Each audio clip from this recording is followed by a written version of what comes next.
Before we talk about the settlers, we have to pay homage to the French. First of is René Robert Cavalier de sur LaSalle. But from now on, we're just going to call him Bob. Bob LaSalle. We saw him in the last episode. He's the guy who built Fort St. Louis on the top of Starved Rock. He also came through Peoria. He built a second fort there, called Crèvecoeur, but we would say Crèvecoeur. Crèvecoeur means broken heart. He named it that because it fell apart before it was finished. The French would follow the fur trade wherever it went, and it dried up here in the Illinois Valley. Bob led an expedition down to the Gulf of Mexico. There was a mutiny, and he was killed by his own men in Texas. 350 years later, you still see the names: LaSalle, Joliet, Marquette, the Illinois River itself.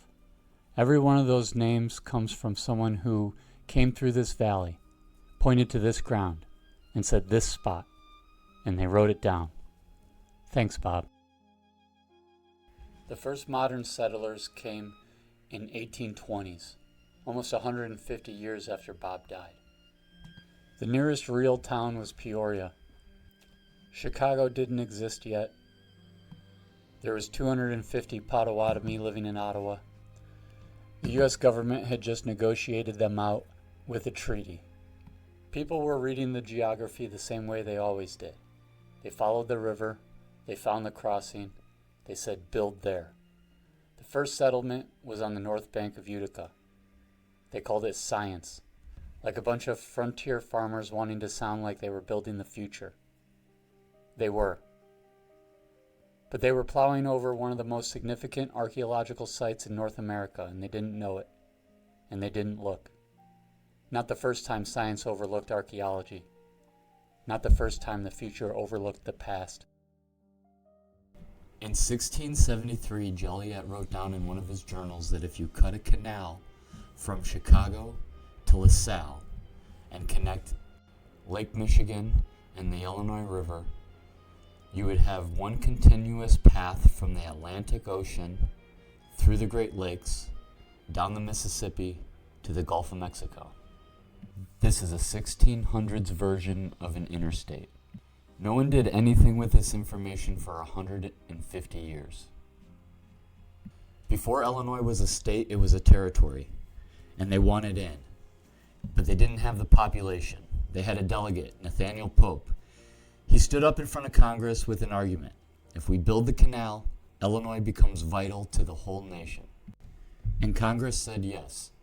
Illinois got statehood on the promise of a canal that did not exist. And they started selling land along the canal route. Two towns got plotted in 1830, Ottawa and Chicago.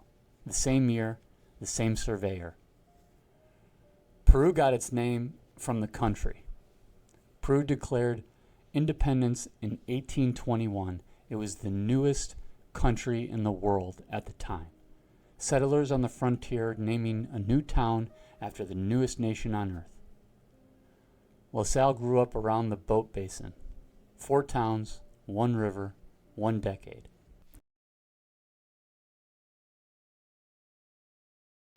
We all know what happened after that.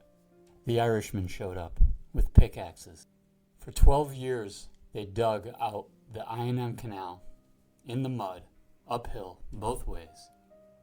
It opened and Chicago sat on the hinge. The Great Lakes to the Illinois River to the Mississippi. The valley handed Chicago its future. Then the railroad came through. The canal was obsolete within a decade.